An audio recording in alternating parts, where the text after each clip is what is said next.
El Salvador. The smallest country in Central America, but home to one of the most feared and violent gangs on Earth. MS-13. They don't just kill. They terrorize. They control neighborhoods like armies. But what you're about to hear is a story that even the gang tried to bury. A story that doesn't add up. A story that ends in blood. MS-13 was never supposed to be this powerful. It started in Los Angeles. Immigrants. Refugees. Kids running from war. But the war followed them. Soon, it wasn't about survival. It was about domination. By the time MS-13 spread back into El Salvador, they weren't just a gang. They were a shadow government. Extortion. Murder. Torture. Whole towns paid rent just to exist. But here's the thing most people don't know. MS-13 isn't one beast. It's many heads. Cliques. Each with its own rules. Its own leaders.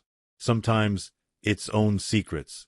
And in 2015, one clique in San Salvador did something so shocking. Even other gang members couldn't believe it. Her name was María López. 22 years old. A nursing student. Not in a gang. Not involved. But one night, she vanished. Her family said she left the hospital around 8 p.m. She never made it home. At first, the police shrugged. Maybe she ran away. Maybe she was with a boyfriend. But Maria's family insisted. This wasn't like her. Something was wrong. And then, just days later, rumors began to spread. Whispers in the neighborhood. That Maria had been seen with El Fantasma. Every gang has its legend. For this clique, it was him. El Fantasma. The ghost. No one knew his real name. No one had ever seen his face in daylight. But everyone knew his signature. Victims left in shallow graves. Hands tied. Eyes blindfolded. Bodies covered in tattoos that weren't theirs. El Fantasma didn't just kill. He staged. He performed. They said he laughed while carving gang symbols into the skin of rivals. They said he disappeared when police came near. Like a ghost. And now, people swore, Maria had been taken by him. But here's where things got strange. El Fantasma was known for targeting rivals. Other gang members. Police informants. Never civilians. Why Maria? Why a nursing student with no ties to the streets? Even MS-13 members asked the same question. Some said El Fantasma was breaking the rules. Others whispered something darker. That Maria wasn't a victim. That she was a witness. That she had seen something she was never supposed to see. Her brother, Daniel, refused to give up. He started looking. Day and night. Asking questions no one dared to ask. He went to the police. They told him to stop. He went to the press. They ignored him. So Daniel went to the streets. He found people willing to talk. But only in whispers. One man said he saw Maria outside a gang safe house. Another claimed he heard screams at night. But every story contradicted the last. And then Daniel received a message. A scrap of paper. Slipped under his door. It read, "The ghost doesn't kill without orders." That was the first real lead. If El Fantasma had orders, who gave them? Daniel kept digging. He traced the clique's movements, the houses they controlled, the businesses they shook down. And he noticed something. Maria's hospital was in gang territory. But not just any territory. It was near a warehouse. A warehouse no one talked about. Whispers called it La Sombra, the shadow. And that's when Daniel realized. Maria might not have been taken for who she was, but for what she saw. Daniel tried to get inside La Sombra. Impossible. Armed guards. Gates. So he waited. One night, he followed a truck leaving the warehouse. It drove into the countryside. Stopped near a ravine. Daniel hid and watched. Men unloaded black bags. Heavy.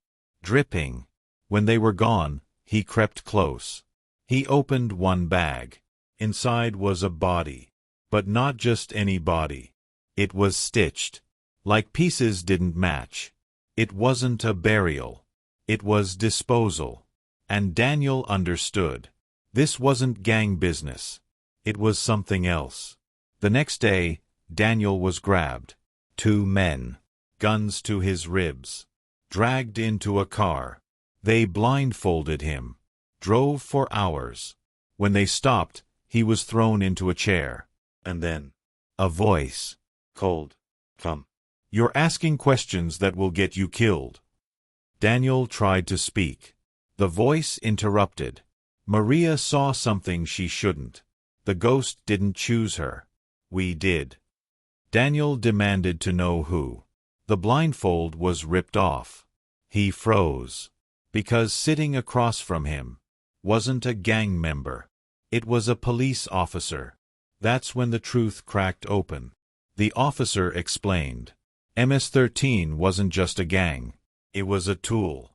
Politicians, police, even the military. They all had deals. And Maria? She had seen a transfer. Not money. Not drugs. Weapons. Crates of them. Moving from police trucks into MS-13 hands. She was never supposed to be there. But she walked by at the wrong moment. And El Fantasma was ordered to clean it up. Daniel's blood ran cold. He realized the real enemy wasn't just the gang. It was the system. The people meant to protect him. The officer leaned closer.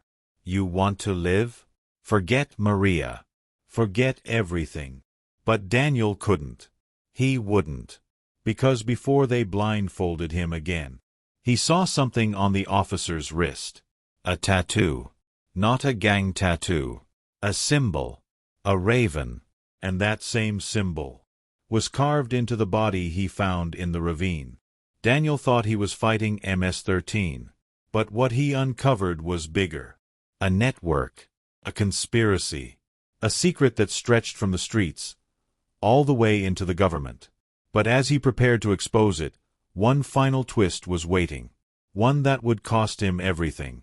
The next line of story is where the nightmare truly begins. Daniel couldn't sleep. The image of that tattoo burned in his mind. The raven. Black wings. Spread wide. It wasn't random. It wasn't just ink. He remembered the body in the ravine. The stitched skin. The same raven carved into flesh. This wasn't just MS-13. It was something older. Something organized. Something darker. But what? Daniel knew he had to go back. Back to the warehouse. Back to La Sombra. He waited until 3 a.m. The guards were tired. The streets were empty. He slipped through a side alley. Found a crack in the wall. Just enough to squeeze through. Inside, the air stank of gasoline and rot. Crates stacked high. Labels scratched off. He pulled one open. Weapons. Automatic rifles. Grenades. Enough to arm an army. And then he saw it. A binder. Marked with the raven symbol. Inside, lists. Dates. Shipments. Names. Not just gang members. Politicians. Judges. Police commanders. They were all there. The truth was worse than he imagined. The raven wasn't just a tattoo. It was a pact. A secret brotherhood. Officials and gang leaders bound together. Their goal? Not just survival. Not just money. Control. El Salvador wasn't run by the government. It wasn't run by MS-13. It was run by both. Together. In the shadows. In blood. And Maria. She had stumbled right into it. Daniel tried to leave. But he wasn't alone. Footsteps echoed. Shadows moved. El Fantasma emerged. The ghost himself. Pale. Expressionless. A machete glinted in his hand. Daniel froze. This was it. The end. But then, something unexpected. El Fantasma didn't strike. He spoke. You shouldn't be here. But if you want answers, follow me.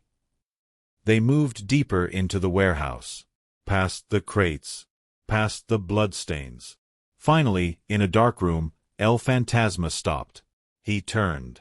You think I'm the monster, but I'm just the weapon, he explained.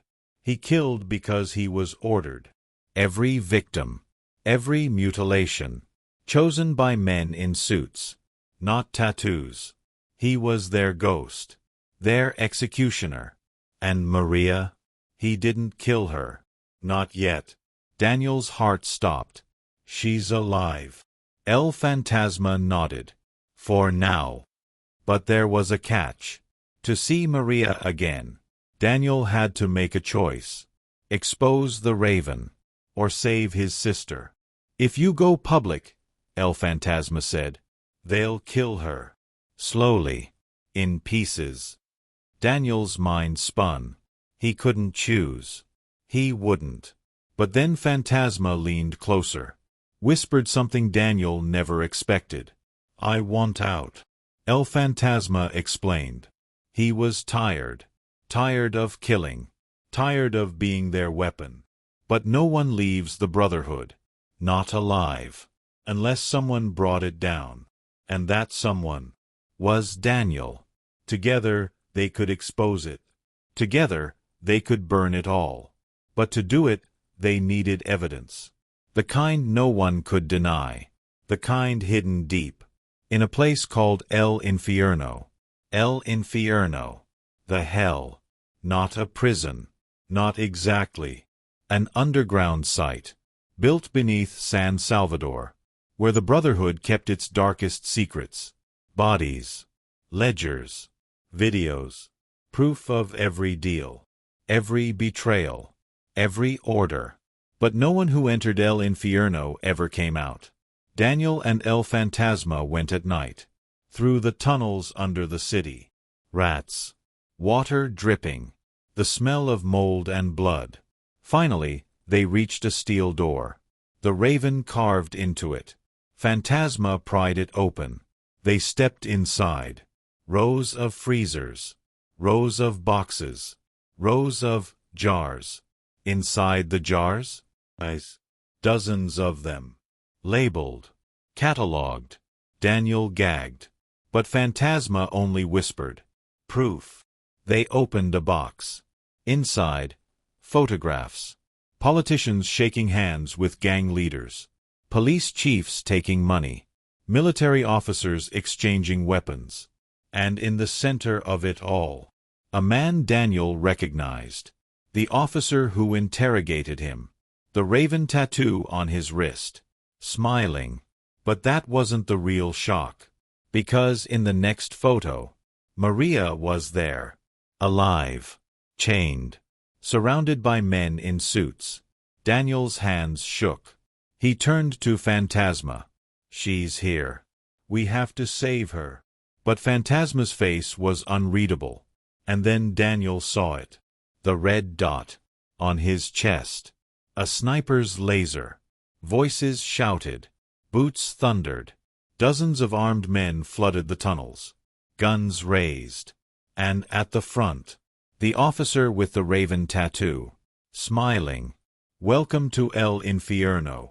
They were surrounded. No escape. No hope. The officer spoke. We gave you warnings. We gave you chances. But you wouldn't stop. He turned to Fantasma. And you betrayed us. A gunshot cracked. Fantasma staggered. Blood poured from his chest. Daniel screamed. The officer raised his gun at him.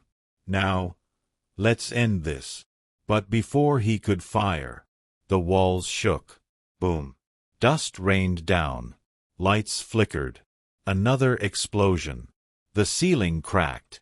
Screams. Chaos. Someone else was attacking El Infierno. Someone with firepower.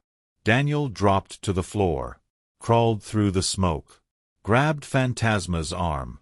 Dragged him toward the exit. Bullets flew. Men shouted. And through the haze, Daniel saw them. Figures. Heavily armed. Faces covered. Not police. Not gang. Something else. They moved with precision. Military. But not Salvadoran. They shot both gang members and guards alike. No hesitation. No mercy. Daniel and Fantasma slipped into the tunnels. Behind them, the underground burned. Screams echoed. The Raven's secrets collapsing in flames. But Daniel's mind was on one thing. The photo. Maria. Alive. He had to find her. But then Fantasma, bleeding and weak, whispered one last thing. Those men, they're not here to save us. They're here to erase us. Daniel thought he uncovered the truth. But now, a new enemy has arrived. A shadow force, more dangerous than MS-13, more powerful than the Raven. And they'll stop at nothing to bury every secret in El Infierno. Maria's alive. But time is running out. In the next line of story, the nightmare takes its darkest turn. The tunnels shook. The air burned with fire and gunpowder. Daniel dragged El Fantasma through the rubble. Fantasma coughed blood. He wasn't going to last long. "Leave me," he gasped. Daniel refused. He wouldn't abandon him. Behind them, shadows moved. The unknown soldiers. Silent. Precise. Daniel pulled Fantasma through a crack in the wall. They collapsed in the dark. Hidden. And from the smoke, a voice. "Run. Now." Daniel turned. A woman stood there. Black gear. Mask half torn. But her eyes burned sharp. Cold. Trained. She pulled Fantasma to his feet. "I can get you out. But if you want answers, follow me." Daniel hesitated. Who was she? Friend or enemy? But the soldiers were closing in. He had no choice. They followed her deeper into the tunnels. Explosions thundered behind them. Dust rained from the ceiling. The stranger moved fast. Every step calculated. Finally, she pushed open a hidden grate. Fresh air rushed in. They stumbled into the night. They were outside the city, near the hills. The skyline of San Salvador glowing in the distance. Fantasma collapsed. The woman knelt beside him. She didn't flinch at the blood. She injected him with something. Adrenaline. Painkillers. Military grade. Daniel stared. "Who are you?" She looked at him. "The enemy of your enemy." They reached an abandoned farmhouse. Safe. For now. The woman removed her mask. Her name was Lucia. And she told them the truth. The soldiers in El Infierno? Not police. Not military. Not even gang. Private. Foreign. Mercenaries. "They're called Los Cuervos," she said. "The Ravens." Daniel's blood ran cold. The tattoo. The Brotherhood. It wasn't just symbolism. It was an army. Lucia explained. Decades ago, during El Salvador's civil war, a secret network formed. A pact between generals, politicians, and foreign contractors. They called themselves Los Cuervos, the Ravens. When the war ended, they didn't dissolve. They adapted. They used gangs like MS-13 as pawns. Tools. The killings, the extortion, the chaos. All part of a bigger plan. Control through fear. Power through blood. And now, Daniel had stumbled right into it. Lucia laid it out. Maria is alive. But she's bait. They're keeping her to control you. To silence you. Daniel's fists shook. He wanted to scream. He wanted to tear the whole system down. But Lucia warned him. If you go after her now, you'll die. If you expose them without proof, they'll erase you. Fantasma groaned in the corner. He was fading fast. And then Lucia dropped the bombshell. There's one place they don't want you to see. If you want Maria, if you want the truth, you need to go to La Catedral. La Catedral. A prison, but not an ordinary one. It was built for the most dangerous. MS-13 leaders, murderers, drug lords. But inside, it wasn't a prison. It was a palace. Gang leaders ran it like kings, and Los Cuervos used it as their headquarters. Every order, every execution, every deal passed through La Catedral. If Daniel could get inside, he could find Maria. He could find everything. But it was suicide. Lucia had a plan. She had contacts inside. Former soldiers. Enemies of Los Cuervos. They could get Daniel and Fantasma in. But once inside, they'd be on their own. Daniel agreed. He had no choice. Fantasma smirked weakly. Looks like I'm going home. La Catedral loomed in the distance. Gray. Massive. A fortress. Inside, chaos. Inmates roamed free. Guards obeyed the gangs. And at the top, in a luxury suite, sat the generals, the Raven commanders, half politicians, half warlords. Daniel slipped in disguised as a smuggler. Lucia's contact guided them.